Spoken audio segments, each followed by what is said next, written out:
Chapter 46, Flying Tigers and Baby Elephants. Well, Allie, Albert says to me at lunchtime, before I really knew you, I used to call you the Flying Tiger. Oh, Albert, that's a great name, Keisha says. Like fierce, like nobody messes with her, right? I wish that described me, but it doesn't. Why in the world would he nickname me that? I thought that Albert paid more attention to things. I look up, and he's watching me. Well, he says, aren't you wondering why I called you that? I shrug. It's not an insult, just my observation. I shrug again. Fine, tell me then. Before the United States entered World War II, there were a bunch of American pilots in China. They were called the Flying Tigers. They flew those planes with the shark teeth on the nose. Wait, I say, my dad and brother love those planes.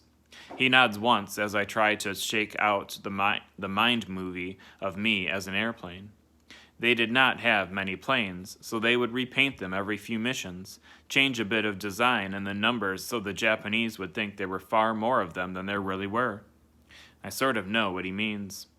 I've watched you, trying to figure out how to repaint yourself for other people all the time, trying to make them think one thing about you when the opposite was true, like with the teachers, always getting sent to the office.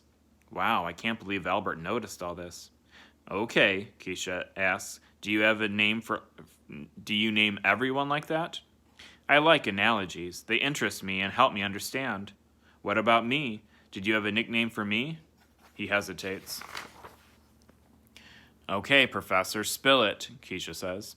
He bites his lip. Listen, you better tell me and tell me now. The baby? What? The baby? Are you kidding me?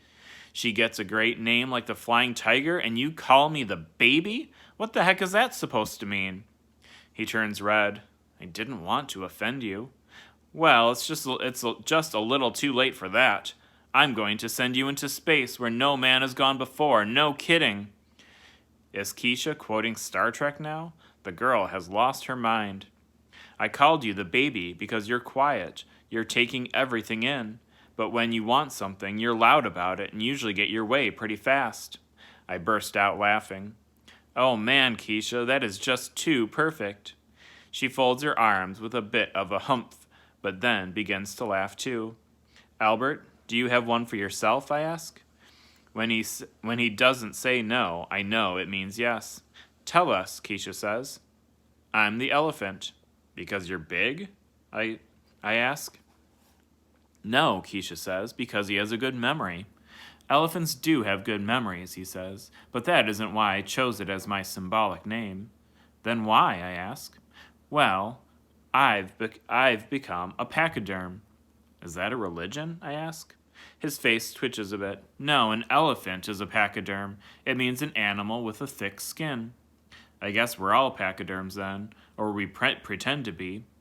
His finger picks at the side of his thumb. Elephants feel a wide range of emotions, but their behavior remains constant. On the outside, happy and sad often look the same.